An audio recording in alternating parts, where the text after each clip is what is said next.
Scanning for audio.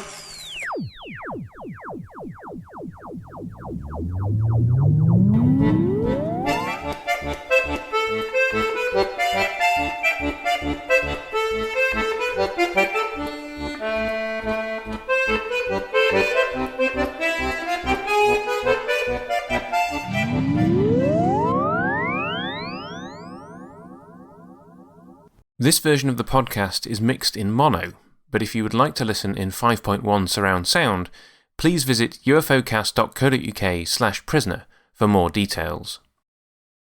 This is episode 6, but we recorded it 12th, back in June 2022. Hello and welcome to episode 6 of By Hook or By Crook, our Prisoner podcast with me, Luke, and my co-host... Me, Michael from the Tin Dog podcast. Or just Michael. I'm some bloke. Yeah, that's fine. But we have a guest number 3. We do have a guest number 3. And it is, for those in the Doctor Who world, you'll know him very well, Steve Hatcher, runner of the Hoovers and the Hooverville Convention. So welcome, Steve. Thank you very much, Luke. Hello, Michael, as well. Good to see you again, both of you. It is. I haven't seen you forever. Long time. Well, we've been COVIDed, haven't we? In the meantime, Did either of you catch it? Yes. Oh God, yeah. I was a very early adopter. I didn't get it at all. My wife and my daughter both got it in the house, and I was touching the same door handles and the same cutlery. And I think I must have some strange Gallifreyan. Yes, stop me. Yes. No, my wife and I went to see Time Fracture at the beginning of April. Oh, okay. And probably more likely the train than actually Time Fracture itself was where we probably caught it. But recovered now. Good. But yes, and well, actually for me, it's been longer, I think, because small children have got in the way of me coming to Hooverville. I haven't been to Hooverville for a number of years. So. I think the last time I saw you, Luke, was when I relieved you of a DVD shelf when I was down in Warwick at my auntie's funeral. I had forgotten. Let's combine two. It's a very sad occasion, but I made something out of it. You did, yes, because I now live in the same part of the world that Steve grew up in. So before we got on, we were just reminiscing. Well, not reminiscing. Steve was telling me about his old school, and I've been in it, though it's no longer a school.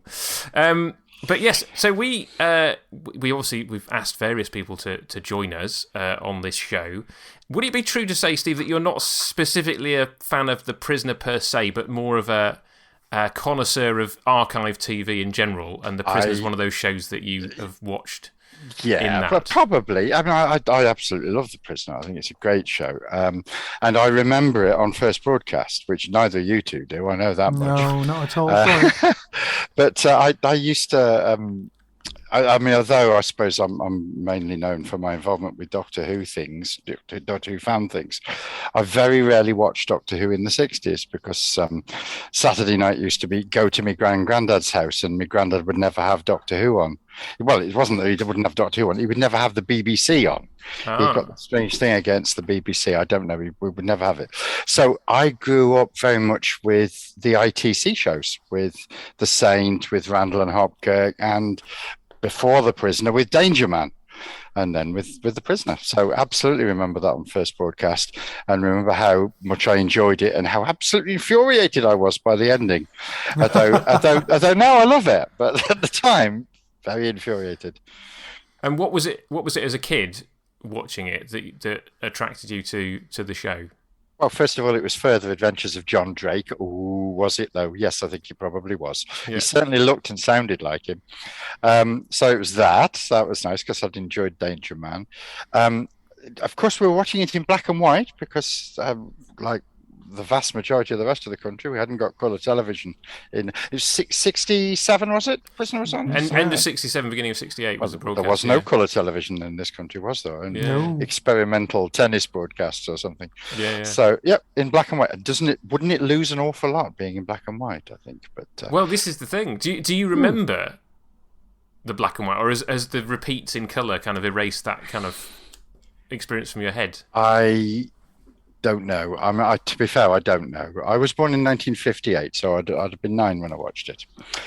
But I do remember that when television was black and white, and for me, television was black and white really until actually the early 80s.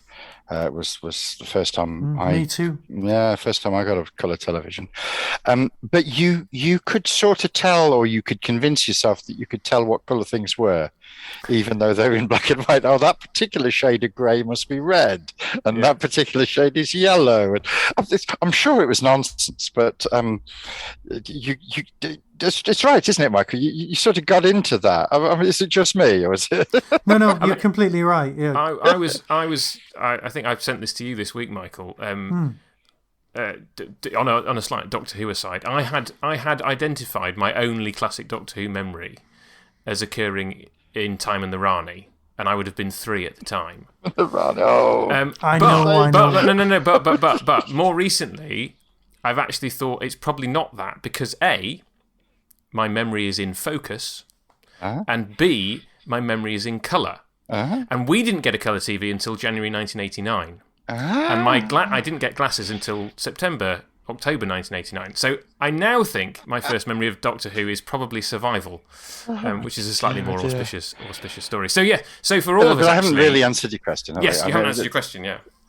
There's all sorts of reasons why I like it. I mean, it is mysterious and strange and weird and wonderful, and the look of the village was like nothing, was it? There was nothing else on television like The Prisoner in 1967, which actually was slightly frustrating, because I did really want it to be more like Danger Man, and The Saint, which I think was probably my favourite. What was The Saint my favourite ITC show, or was it Randall and Hopkirk? It was, or maybe even The Champions.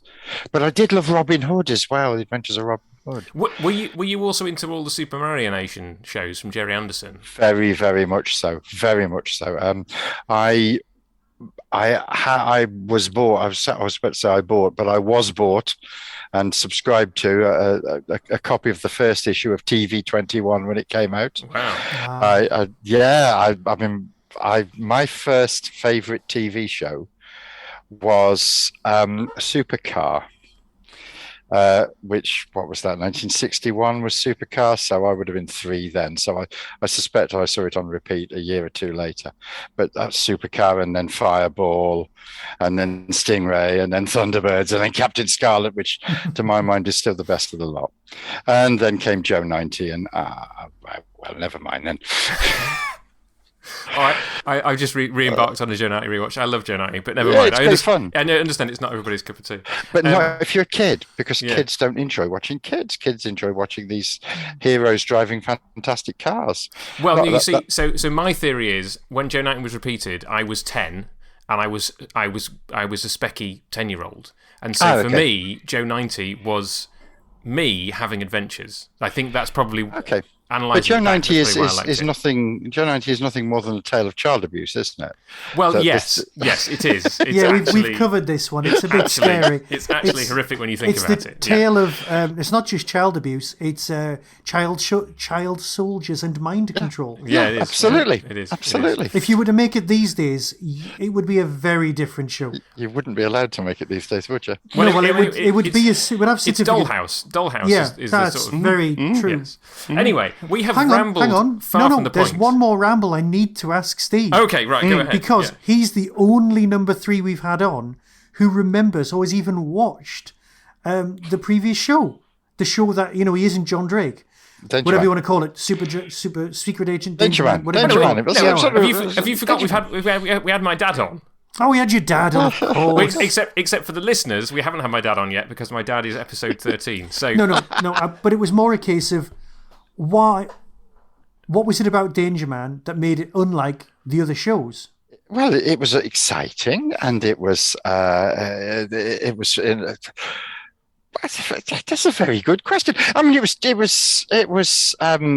James Bond for the whole family, wasn't it? It was, in fact, wasn't it supposed to be James Bond originally? And Ian Fleming was involved in the original discussions about Danger Man, and then it couldn't be James Bond, and Patrick McGowan was asked to play James Bond, but wouldn't, because he wouldn't do the kissing. So there was all that sort of thing going on. Yeah. But basically, it was exciting, well-told stories. Yeah. Which is true of so many of those ITC shows. Yeah. And the more I've gone back and looked at some of those ITC shows, both the later ones and the earlier ones, things like Interpol Calling and The Sentimental Agent and Man of the World and things like that. They're all just cracking good adventure tales and good stuff. And yes, there's a fair bit of repetition and a fair bit of formulaic television and so on, but they weren't made to watch the whole lot in a week. But they're good stuff. They're good stuff. Fair enough. Cool. Fair enough. And so that's your beginnings with it. What has made you return to The Prisoner over the years, and why do you still enjoy it now? When I saw it, it was repeated, wasn't it? The Prisoner. It was not something that ever really went away. It cropped up every so often. But I do remember the Channel 4.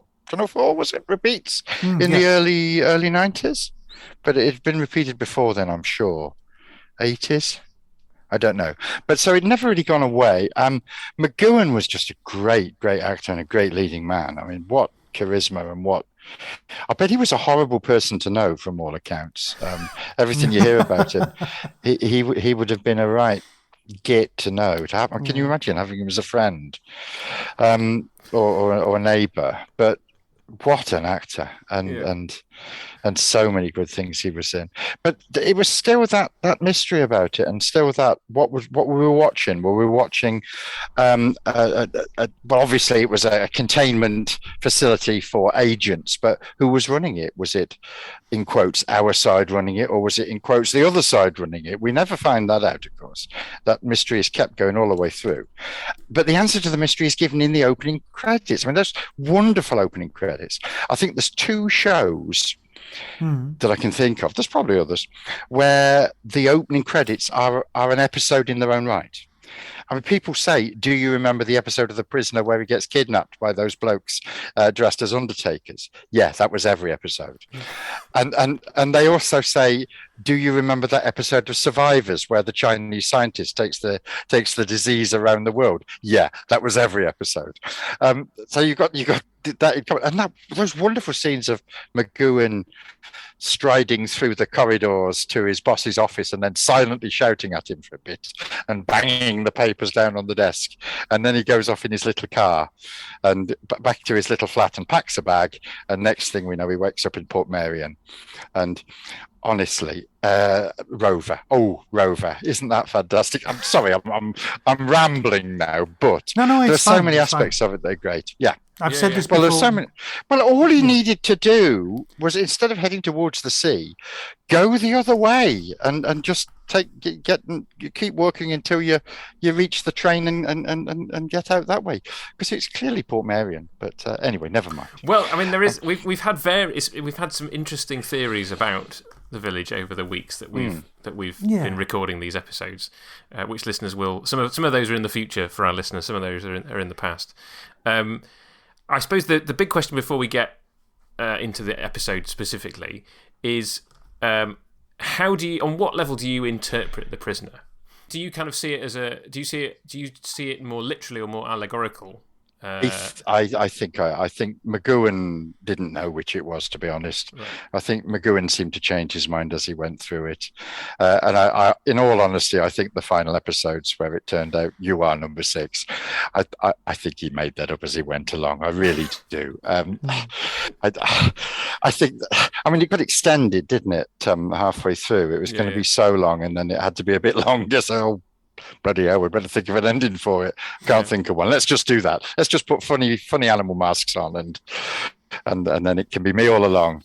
And I think McGowan's mental health was not in the greatest of places by the end of it as well.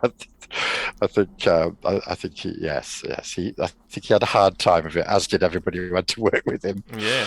But no, I tend to take it more. I mean, this was the Cold War, for heaven's sake, wasn't it? Yeah.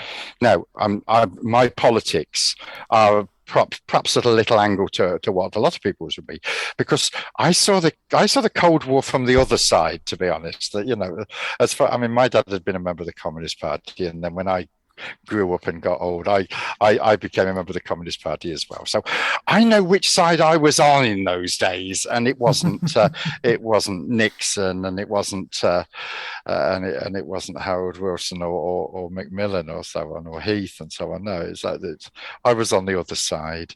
So that explains the whole BBC not watching the BBC version, because in my life I've come across lots of families every so often who you weren't allowed to watch ITV, you weren't allowed to watch the commercials, but you were allowed to watch, what some people would class as the government censored BBC. So you are the first person I've come across who it was the other way around for. It really isn't that. No, because my granddad, this was at my granddad's house. At our house, we watched both. We absolutely watched both. Okay. And my dad never ever tried to impose anything on me, or never ever. I mean, yes, he educated me and taught me right from wrong and left from right, but and I knew whose side I was on. But no, he didn't try and do that. This was my granddad. Now my granddad, my granddad was a great man. He was a smashing man. Really liked him. Really loved him. Top man. He was a man who people respected, and he was a very law-abiding man. So there is absolutely no way he would have refused to pay his TV license. Oh no, I didn't think that. No. He wouldn't have refused to pay his TV license. My theory is that because he so resented paying the TV license, somewhere in the back of his mind was, well, if I never watch the BBC, at least I should be justified in complaining about it. Which is a bit twisted. I mean, there's that, but I think there's also maybe a little bit of inverted snobbery that the BBC is too posh and it's not for the likes of us. So we can watch the common stuff.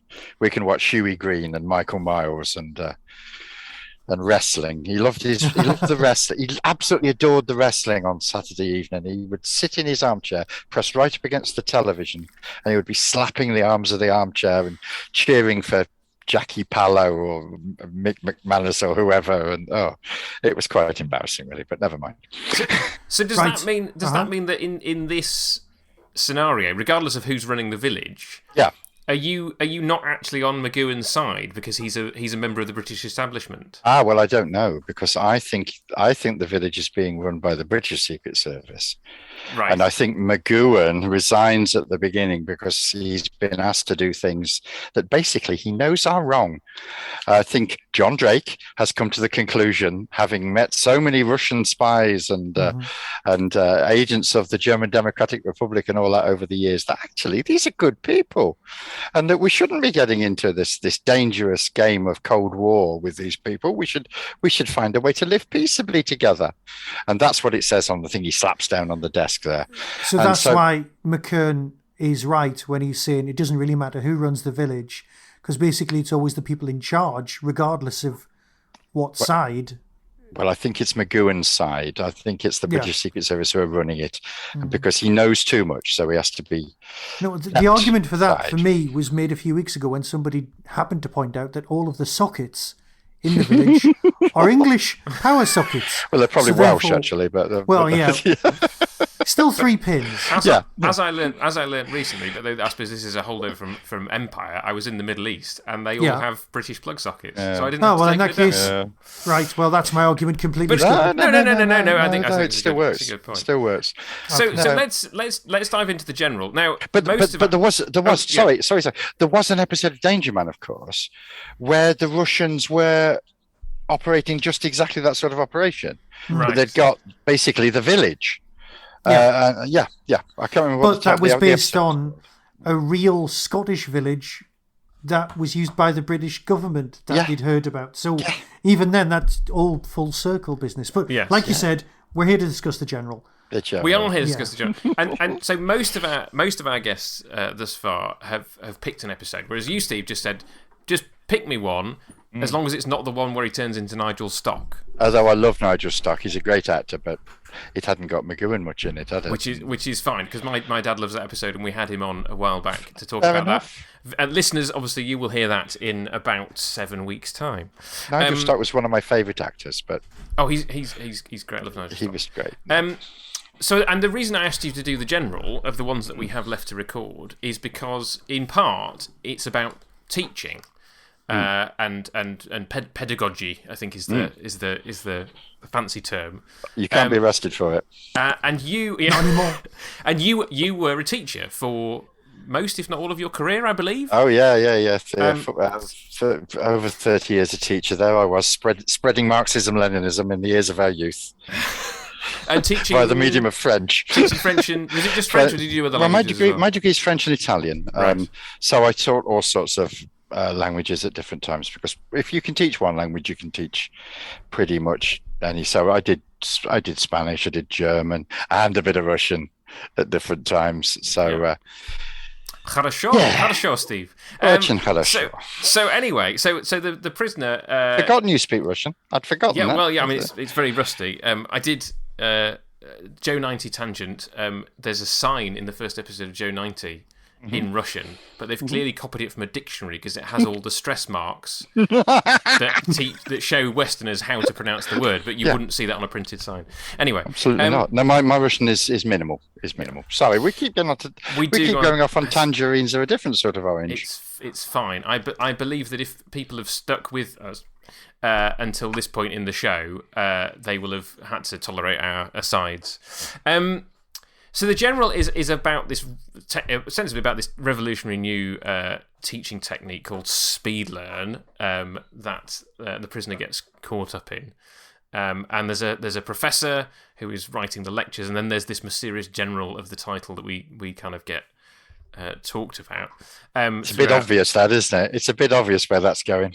Yes, I think it probably is to our eyes now. It's not. But I don't. I suppose this is another question to ask you: how common were this kind of storyline, the computer that kind of knows everything? Was this a common trope that has been inserted into the prisoner at this point? I think it was. Well, you'd got the Harry Palmer film with Michael Caine, The $1 Billion Brain, which I suppose is one of the biggest examples of that, where you've got a giant computer that knows everything. Again, the Russians are using. And you mentioned Joe 90, of course. You've got Big Rat there, haven't you, as well? But I mean, that was being made concurrently with the prisoner, so they probably weren't influencing each other. But yes, but it was in the air, that sort of thing. If you go back to some of the short stories of people like Arthur C. Clarke and Isaac Asimov, even in the 50s, you've got the ideas of a giant computer that controls all of humanity, and I'm thinking of the Arthur C. Clarke novel The City and the Stars, one of his early ones, which is a city where a computer does it. And Star Trek, of course, as well. You've got big lizard-shaped computers and so on, haven't you? And there's a couple of Star Trek episodes where a computer is running things. Now, the question is, I forget, because Star Trek broadcasts in the UK was slightly behind. So it might not, again, that might not have been shown in the UK before this. But the point I'm making is these things. No, it started in the summer of '69 in the UK. These things were in the air, though. Yeah. It wasn't an unusual idea. The idea of we mentioned Doctor Who, of course. You've got the Crotons with the learning machine. Yeah. Wotan. And Wotan, before that, of course, yes. Yeah, I mean, the one that came to mind immediately was the Crotons because of the teaching aspect of it. Yes, Wotan, absolutely. And then later you've got Boss in Doctor Who. We're talking about potentially an idea that's been done, certainly by now it's been done to death. Yeah. Do we think that the prisoner handles it interestingly, particularly well? What are the things about the story that... In all honesty, I think this is quite an average story. Right. I think it's okay. I don't think it's dreadful. I don't think it's wonderful. I think it's fine. It's just fine. I do wonder what they're doing with that. I mean, if they can... For one thing, I'm not quite sure what they're doing, what number two's scheme is. I mean, yes, they're teaching people all these useless historical facts, and I say that with all due respect to my history teacher, former colleagues. All those people were being taught to do was list a whole series of facts, as is demonstrated when McGowan gets asked about a battle, and instead of being asked what was the date of the battle, he's asked what was the battle, and he can't answer it, can he? He gives he just gives the date, and yeah, but I didn't ask you that. This comes back to it. So it's sort of pointless trivia. I wouldn't mind it for the next time I'm on a TV quiz show or something. That's exactly my argument for why this is a good thing. It would be good, and I also wouldn't mind it as a modern languages teacher, because if you can bypass the dull bit of learning all the different words and go directly to how the words work with each other and how you actually use those words to make sentences to put over ideas and all the rest of it, then you've bypassed the dull bit. But I'm still not quite sure what the bad guys were doing. I mean, presumably there's some sort of mind control aspect involved, but I don't think that's really made very explicit as to what they're aiming for. You have the line at the end about and what have you got, and he says a row of cabbages, and number 2 says knowledgeable cabbages. So for me, I get the sense that it's about producing, there's a similarity again with a computer brain in The Mind Robber, where the doctor's like, you're going to turn the population of Earth into sausages. So there's a sense of it's not necessarily about brainwashing people into doing something particularly, but you're conforming them to a particular, keeping them docile idea. Well, or I mean, I suppose I feel it's maybe pertinent to today. And I think the three of us would probably all agree that we're not a fan of the current government's education policy. But there's a sort of idea of kind of learning a particular view of the British past, right? Yes. And if you can control where's that phrase come from? He who controls the past controls the present. It's from 1984. Yeah, there you go. So I think. Yeah, but Orwell was a git as well. So. Well, so I think that's what it's going for. It's about saying we want to produce an education system that produces identical citizens who all think the same way. This awful concept of British values that every school in the country has to teach, as if no other country and no other culture has values, and as if there is such a thing as British values that everybody in this country shares, and that there's not different cultures and different ways of looking at the world. Absolutely appalling. But there we are. Schools meekly go along with that because they have to. Yes.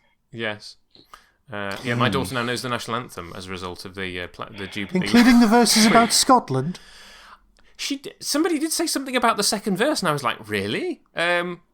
Yes, which obviously we all know from Doctor Who. Verse. We know the second verse from Doctor Who, don't we? No, I'm saying there's like 13 verses as well. Yeah, if you take out the second verse, then the third verse becomes the second. Yes, exactly. Yeah. Right, so my issue with the whole thing, story-wise, getting back to this, rather than the terrible plight of UK education system, which would be a entirely different podcast, and one I'd totally sign up for. It's that this combines 3 different ideas and tries to get them all to be the same thing. Okay, you've got the education computer aspect, which they imply is for mind control, but is actually, like Steve said, just an ideal way of cramming your head full of magic and nonsense and facts. Yeah. Right? Now, obviously, it's he who controls which facts are chosen gets to be the mind control aspect. So I can see those two morphing into one. But then, in a spoilery kind of a way, the prisoner wins in an almost Captain Kirk Star Trek how you stop a computer kind of a way. And you're like, well, that's how you break a 1960s computer. Yes. It's not how you would break data. It's not how you would break anything later on. No. And most artificial intelligences, even the one from War Games, would go, that's an invalid question, next question. Yes. It wouldn't go, Deep Thought would go, well, why what?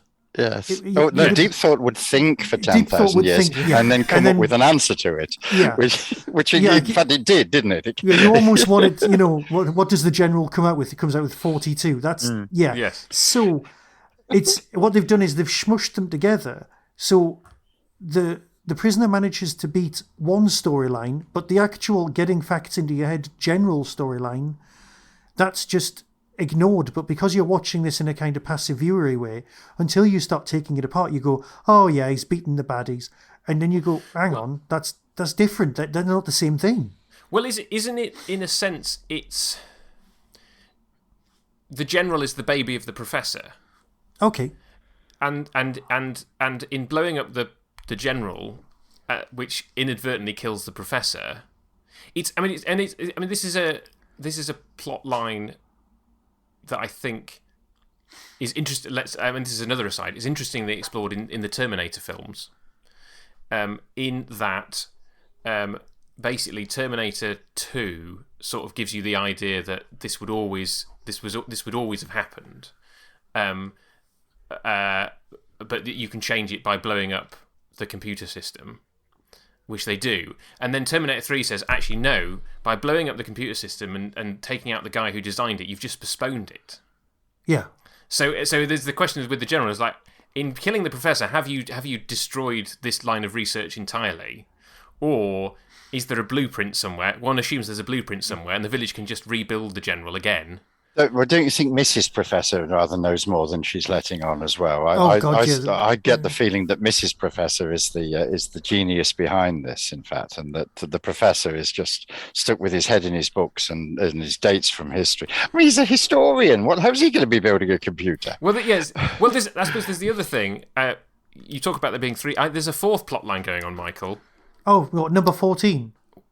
Oh, no, I wasn't number 12. No, we'll get to number 12. Sorry, yeah, number 12. No, sorry. It's the whole, like, the waxwork of the professor. And that is never explained. You have this whole sequence where he's kind of whipping off all the things and, like, oh, she's made a clay bust of the prisoner. Like, why? And then forgotten. And then, why is that? But we get a big red herring there, don't we? Because they keep saying the general, and it focuses on the bust of number 6, as if to suggest that in some way he's the general. And then you have this waxwork in the bed, which he then whacks its head in. Yeah, which is very, very, very rude of him, really. Very, very rude of him. Rather like Tom Baker at the end of part 2 of the Androids of Tara. Mm-hmm. Got to get the Doctor Who references in. But so I think to go back to what you were saying, Steve. Actually, you're probably right in the sense of if she's building a waxwork of the professor, are they kind of working towards a future where actually the professor himself is dispensable because they've got some kind of physical copy of him that appears on screen? I think so. And yet she seems to be. The number 2 says that she's doing this to keep him alive. Yeah, but also slightly contradictory. The one subject that the general could never teach would be art, which is her area of expertise. Interesting. Well, you wouldn't want to waste your time teaching that, would you? And teach something useful instead. We've just lost at least 1% of our demographic. Well, I don't mean it. I really don't mean it. It's all right. No, I get what you mean. No. I don't know. It's interesting. You could teach certain aspects of art. You could teach the history of art, yes, and certain bits of artistic interpretation. Technique. But could you teach technique though? Because it is sort of there's some of it muscle memory. That's again where I'm the least artistic person I know, so I'm not qualified to comment. So, well, let's talk about number 12 then. John Castle. John Castle's number 12. What have I seen him in? Because I know him from somewhere. The only other thing that I definitely know him from is that he plays Lord Edgware in the David Suchet version of Lord Edgware Dies. And so it's a very brief part because he gets stabbed in the neck very early on. He dies. It's not surprising. Spoilers. He dies. He feels like one of those people that kind of you've seen in lots of places, but I clearly haven't. I thought it was Paul Shelley at first, and then quickly realised it wasn't, and he looks nothing like him. But he has something of the same manner as Paul Shelley. But he's one of the few. I think it's clear by the end of the episode that he's one of the few village insiders who is genuinely wanting to work with number 6. Like there's no. I don't think he's part of a plot to trap him. I don't know. I think you only know that he isn't a plot because he gets killed. Yeah. He isn't part of a. Well, nobody's a recurring character. And McGowan saves him from the computer outing him. I mean, number 2 has clearly worked out that's a plot line I missed. No, not outing him in that sense. Not outing him in that sense. I don't know. But there's the kind of thing where number 2 is basically saying, take down this problem. And he clearly knows that the answer is number 12 has given the access codes to number 6, but he's getting the computer to do it before. Yeah. But he's also giving the general very limited amount of information. Yes. It's like the only conclusion he could come up with is that it's like how many apples make 5. If you've only got apples, but you've only got oranges or something. It's a bigger puzzle, but you're only given the number of pieces that you can only come to that one conclusion. Yeah. What do we think of Colin Gordon's number 2 in this episode? He's fun, isn't he? Am I right? He's one of only 2 number 2s who appears more than once. Yes. Him and McKern. Yes. This is the episode where he says, I'm the new number 2. In the other episode, he says, I'm number 2. But often, the other episode's shown before this one. Helpful. Well, but also he implies that he's met number 6. He implies that he's met number 6 before. So it's difficult. But equally... See, for me, he was just implying that he'd been number 2 for a while. Well, yeah. Which is why he's just started drinking the milk a bit, because in the other episode, he's clearly got an ulcer. And he's drinking it all the time. And it also... In A, B, and C, he's on his last chance, whereas in this episode he's much less under the thumb of number 1. Yeah. But I think that's to do with the fact that this wasn't originally going to be him, and that he just got drafted. He's also annoyed. He said this is the most important thing that we've ever done, and they're running it like a military operation. Is one of his lines, where he's talking to himself.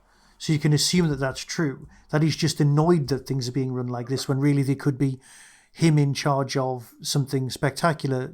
Because obviously this is completely parallel with the Open University coming online as well. Because that's learning through TV. And you've got that aspect. And that's why I know everyone says that the number 2 scarf is from like one of the Oxbridge ones, but it's really similar to one of the scarves worn by the Open University official scarf thing. I think, wasn't the Open University 69? I think it was being sort of touted, but I don't know. Oh, it certainly was. It was the Labour government that when they won their second election in '66. I mean, it was pretty much from the start of that. I mean, Jenny Lee was the minister in charge of creating the Open University. It was Nyron Bevan's widow, actually, as it happens. Oh, right. Yeah. So that's maybe another influence on what was in Lewis Grief's Because it is learning through the television. It was in the air. It was in the air. Yeah. Yes. So number 12, he was important, but he's kind of important for the plot, I guess. Yes. That's about it, really.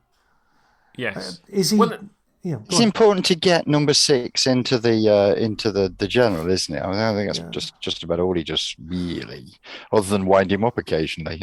And say this is really important. Ooh. So there's a couple of things, because the professor himself's seen as an odd character because he's running away at the beginning. He drops his recorder, which is a nice thing, and which number 6 cleverly just hides in the sand. The build-up's nice, but when you see the professor on screen, he's almost a completely different person. So that just jars a bit for me. This is what makes me think he's not really in charge of the whole thing. That Mrs. Professor is the brains behind the operation, and that he's just the front. Yes. And I'm sure we've all met these academic types who are so totally engrossed in their own subject that they can't see beyond it. Which is why I don't see him as a computer expert as well as a historian. No, and I mean I've filmed a couple of academic debates over the last couple of weeks, and there is an element of particularly if you get 2 people from different fields debating each other, they do end up talking past each other because they're not aware enough of a breadth of literature to properly engage with each other. So yes, but maybe that's just, I don't know. Are we basically highlighting kind of faults with the script writing, or are we kind of making an effort to kind of make the whole thing coherent, with its own continuity? There's another Doctor Who name, isn't there? Written by Louis Greifer, who was the original writer for what became Pyramids of Mars, but took his name off it, or was considered not to have done enough on it that someone else had to rewrite it. Terence rewrote it. I think Robert Holmes had to rewrite more heavily. But credited here as Joshua Adam, and I discovered by reading his obituary the reason for that. in that Joshua and Adam are his two sons. Oh, that's nice. Aw. So, but why he decided to be not credited under his normal name, I don't know. But that's where his pseudonym comes from. That's interesting. And he's one of the people that's on the documentary that came out for the 50th anniversary. In my mind, it's an archive interview with him. So it's interesting because he clearly was a writer who was more friendly with McGowan, and so had more of an idea of what was going on in his mind. And he sussed the "you are number one" thing before McGowan told him. So that's worth picking up if you haven't seen it. Yeah, so I think there's an element of the writing could have sorted out some of those kinks, and possibly some of the editing as well, in that the speed with which you get from the professor running away on the beach to him being in the TV broadcast.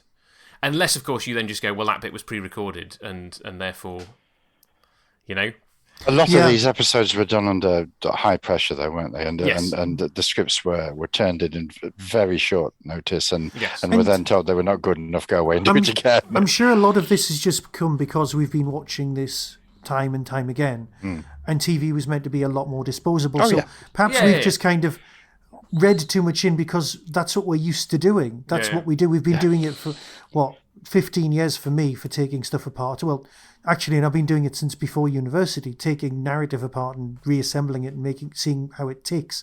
So that's kind of where we're coming from. But that wouldn't be the case for most people, especially just watching this. They'd be going, oh yeah, jolly adventure, off we go. Here's the build-up, here's the sides. Oh, that was a bit quirky, the little hand coming out and grabbing the token.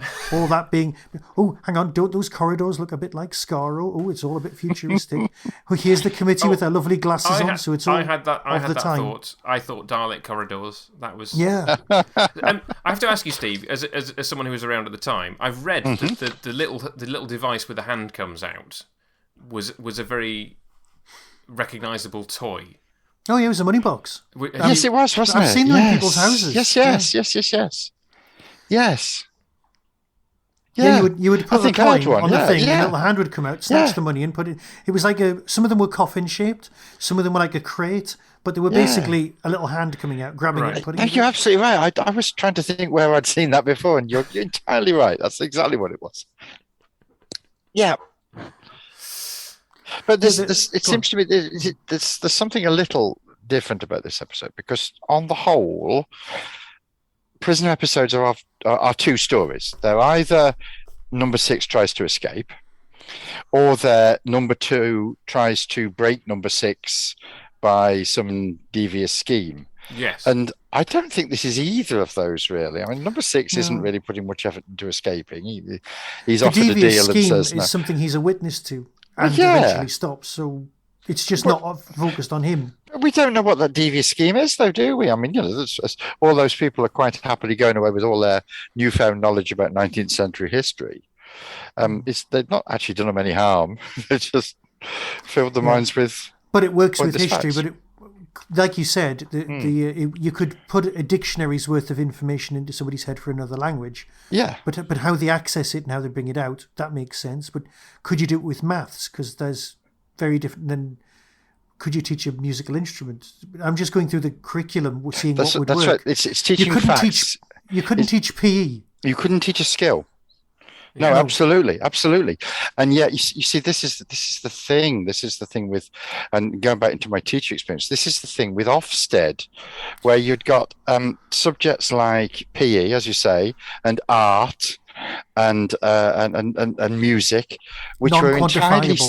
Yeah, and absolutely skill-based, judged on exactly the same criteria as things like English and maths and science, and which are basically knowledge-based. Yes, the skills involved as well, of course there is, but they are knowledge-based as opposed to skill-based. You can't do maths without knowledge of how to do it. If you're just given a page full of numbers, then they like with me, they sort of swirl in front of my eyes a bit because I don't have the knowledge to be able to do maths. Because I'm a linguist, and linguists can't do maths, and mathematicians can't do languages. But it's taking the figures in front of you and turning them into extended concepts. Yes. So that you can manipulate the concept and then come up with the end product. Yes. Yeah. So I guess maybe this is just taken in the whole scheme of The Prisoner. This is just another tool in the toolbox of tools that are being. If you see the village as a playground for people to develop. Science unethically. So we've had A, B, and C where they're using the sort of mind control, get into your dream drug. We've had the schizoid man where they brainwash him into being left-handed and thinking he's somebody else. This is just another in the toolbox, and we'll see more as the series goes on of control. And so, taken on its own, maybe you're like, well, it is a little bit pointless. But taken in the whole kind of scope of the village, it's a bit like a callback in a sort of a horrible analysis to Nazi concentration camps, where they were doing two things, weren't they? Where they were doing their main job was basically killing people on an industrial level. But while they were doing that, they took a bit of time out to carry out what they regarded whatever as scientific experiments on that captive population. Now, we would regard those scientific so-called experiments as being entirely bogus and entirely worthless. Abhorrent is a very good word. Thank you, Michael. But it's similar to that you've got a captive population there that you can carry out experiments on while they are a captive population. Well, you have to remember that the concentration camp is an English invention. So, it is. Well, if British anyway. Yeah. British values. There you go. Absolutely. The Boer War, wasn't it, Michael? The Boer Certainly War. was, yeah. And that was the first time we used biological weapons as well by impregnating blankets with a disease. So, although I think there is an argument that they were also used in the American Civil War as well by the North. There's an argument that the human race. Were, Why does the Doctor like us even remotely? Well, yes. So I think that's. It's all gone very, very dark. It's all gone very, very dark. Sorry, I did take it in a very No, that's fine. No, it's a dark series. Before we dive into Spot the Doctor Who actor, of which there are quite a number, do either of you have anything else to say about the episode that you really want to kind of get out from your notes? I just want to say McGowan again, really, because even though, as I say, this is a fairly average sort of episode, I think, McGowan is great in it, because McGowan is great in everything. And I don't think McGowan ever gave a bad performance, even when he was having some sort of mental breakdown. He became a bit shoutier than he might have been on some occasions, maybe, but he was a great actor and he was a great screen presence. And so, hey for McGowan, basically. 3 cheers for him. Michael, anything to add from your notes? Quick glance at my notes. All I've got is, it's facts without filtration.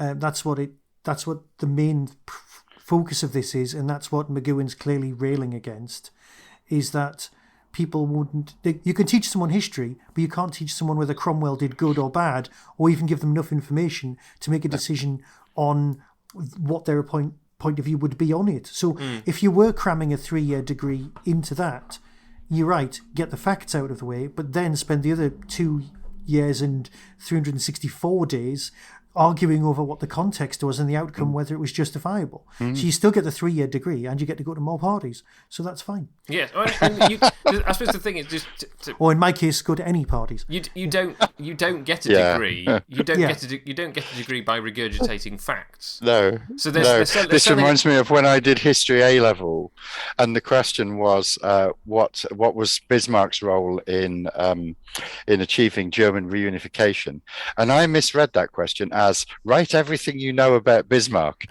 and unsurprisingly, I didn't get quite the result I was hoping for at history A level. But there we are. Brilliant. No, but that's it. We've covered everything that else is written down. So, shall we ask Steve? Shall we ask Steve? Yes. So we've already talked about Lewis. Is it Greifer or Griefer? I would say Greifer. We've already talked about Lewis Greifer, who if you were just watching the credits, you wouldn't know unless you knew that Joshua Adam was Louis Schreiber, was indeed the original writer of the Pyramids of Mars, but and I don't know enough. I don't know whether his script has ever appeared and how different it is, but it's different enough from what we saw on screen that Robert Holmes was then and he were credited as Stephen Harris when it came to screen. So we've got that out of the way. We always ignore Angelo Muscat because we've covered him as the butler. So who else did you spot, Steve? Well, the obvious one was Colin Gordon, who was in The Faceless Ones, who was the boss of Heathrow Airport. Gatwick Airport. Gatwick Airport, yes. Yep. Gatwick Airport in The Faceless Ones. Yep. Of course, the name Peter Howell jumps out because one thinks, Peter Howell, but it's not Peter Howell, the composer, of course. No, but it is Peter Howell, the actor. Yeah, Peter Howell, the actor, who was in one of my favourite series of all time, which was The Guardians. In which he played the Home Secretary who gets assassinated. But anyway, that's a different podcast as well. That's not The Guardians as written by John Christopher, who wrote Tripods. No, it's about a fascist government in England in the 1980s. Complete fiction. Absolutely, yes. How prescient was that? Yeah, so it was made Peter in Howell, who plays the professor in this, go on. You didn't recognise him as a Doctor Who actor, Michael. Do you know where he appeared? It's a small but significant role. He was probably a Gallifreyan. Somewhere. No. He is the investigator who turns up in part 6 of The Mutants to basically denounce the Marshal and give them independence. Who was he in this? Right. He was the professor. He is the professor, right? Got you. Yes, okay. and as Steve said, the real one, not the model. Yes, and as Steve said, not to be confused with Peter Howell, the composer who rescored the Doctor Who theme tune and wrote lots of music for it in the 80s. We don't confuse Ian Fleming with another Ian Fleming of the same name either, who also wasn't in Doctor Who. Indeed, no. Anybody else, Steve? I've got one, but it's by accident. Right. So okay. I'm not even going to take responsibility. So, okay. Steve, have you got any more? Steve first, yeah. Keith Pyatt, yes. Who is a name is familiar to me as someone who's been in Doctor Who, but I couldn't tell you what he was in Doctor Who. Right, so Keith Pyatt, who was the waiter in this, who died only a couple of months after the broadcast of Fallout, so this was one of his last acting roles. He was Ortlock in the Aztecs. Of course he was. The nice high priest. The nice Aztec, in the Aztecs. Of course he was. And we got two more. And one of them I don't expect you to get because he's in the missing episode of Missing Episodes that is never Feast of Stephen? The Feast of Stephen, yes. It's never going to be found because it was never sold overseas. It was never made in the first place. Is that Peter Madden? No, that's Norman Mitchell, who is the mechanic who comes to fix the lights after Number 12 sabotage them. Yes. He was the first policeman in the Feast of Stephen. So one of those scout policemen from the Z-Cars parody. So there's one more to get. Another Hartnell appearance. Who makes a small appearance at the beginning of the episode. Did either of you spot him? There are other people who weren't in Doctor Who that are interesting. Well, we can talk about those in a moment, Steve. All right, tell us about the other Doctor Who person, because I don't know. Michael Miller. No? Michael Miller. Okay. Who's the man in the buggy. So the guy who comes to take him to his lessons played Woolnoth in The Time Meddler. He's the guy who's the head of the village, whose wife is Edith. He's her village. He also appears apparently in A Change of Mind and Fallout, so we will be encountering him again in The Prisoner. There's any number of people in this who should have been in Doctor Who. That's the thing. Yeah. You look at it and you go, oh, that person should have been in, and then they weren't. And they were in every ITC series. And, yes. They're very, very familiar faces. And you think, oh, surely Peter Swanick was in Doctor Who at some point. Surely he must have been, but no, he wasn't. So who else stood out for you then? Right. Well, okay. Well, there's a couple of names on the cast list. Robert Rietti, of course. Yes. Who is a voice, an uncredited voice, as he was in everything. Well, he was the voice of Dr. No in Dr. No. He revoiced Joseph Wiseman, and he was He did another Bond villain voice. Goldfinger. He was the voice of Goldfinger in Goldfinger. So he used to do lots of that sort of thing. Robert Rietti revoicings. Yes. And one of our favourites, he revoiced Keith Ford in one episode of UFO. Brilliant. Michael and I have talked about him at length. He was the king of the non-singing revoices. Yes, but in this, there's he's basically a couple of random people that are coming through the gate. He revoices them. Not his usual role as the generic number 2. He's a very recognisable voice in his own right, actually. Yeah. You can usually tell when it's Robert Rietti. Yeah. The one that did jump out for me was Conrad Phillips. I mean, I've fairly recently rewatched the ITC swashbuckler series William Tell about the medieval Swiss freedom fighter, which was Conrad Phillips played the leading role. I mean, there were 2 of these ITC series that I remember out of all of them very clearly from watching in the 60s, which was The Adventures of Robin Hood and William Tell. I preferred Robin Hood.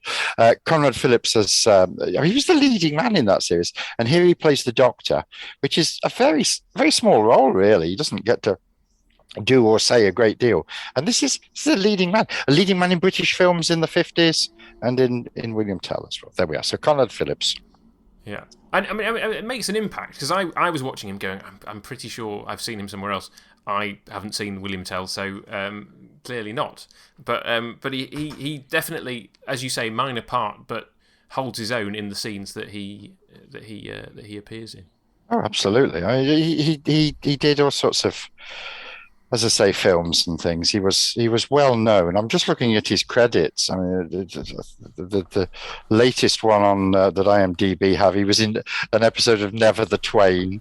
I'm looking at Hannah, Emmerdale. He did some episodes of Emmerdale. Sorry.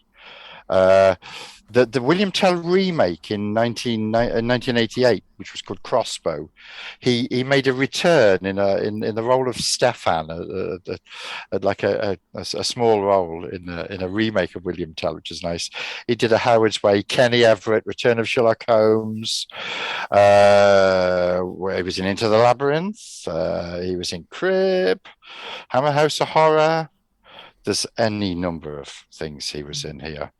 Crown Court, of course, everybody was in Crown Court. Yeah. So a career that went back. The earliest thing on IMDb is in 1955. So that's not long before William Tell. Yeah. There we are. Cool. I mean, it is interesting. I mean, we last time, not last time. Yes, last time we recorded, I think we had, which will be in your future, listeners, we had George Coulouris. So we even had somebody who was in Citizen Kane being in The Prisoner. In a minor role. It is bizarre how The Prisoner has some of these. Well, he does the same thing in Doctor Who, doesn't he, George Coulouris? It's a very small role, really, that he plays in The Keys of Marinus. But he had. See, I thought for years that he had returned from the States, or he'd come from the States to Britain, because he was one of the blacklisted actors, but apparently not. He just came and moved.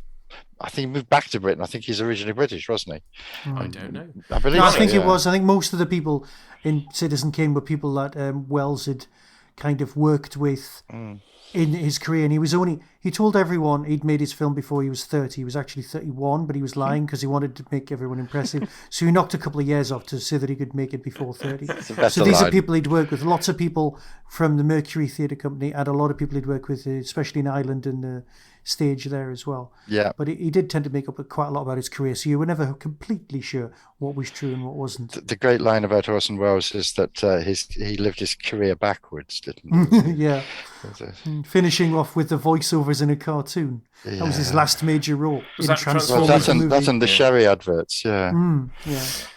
Well, it's been a great pleasure to have you, Steve. Great I've guest enjoyed that immensely. As ever. And next week we are doing Many Happy Returns, which we have recorded already with Stephen Shapansky. So look forward to guest. Excellent guest. So listeners, look forward to that next week. But until then, it's goodbye from Steve. Goodbye. And I will say goodbye, and we leave the final word as ever to Michael. Thanks very much, Steve, for being our number 3 this week. And until next time, be seeing you. I knew somebody would say it. And now for the spoilery bit. Because there's various ways of reading the show, and we've had, again, different responses from different guests. Well, I started to say it, didn't I? Yeah. That the answer to The Prisoner is in those opening titles. Hmm. Who are you? I am number 2. Who is number 1? You are number 6. The answer was there in plain sight all the time. But unfortunately, the different actors who played number 2, who said those words, weren't let in on that secret. So some of them say, you are number 6. Yeah. And some say, you are number 6. Yes. So they don't sell it right. Scanning for audio.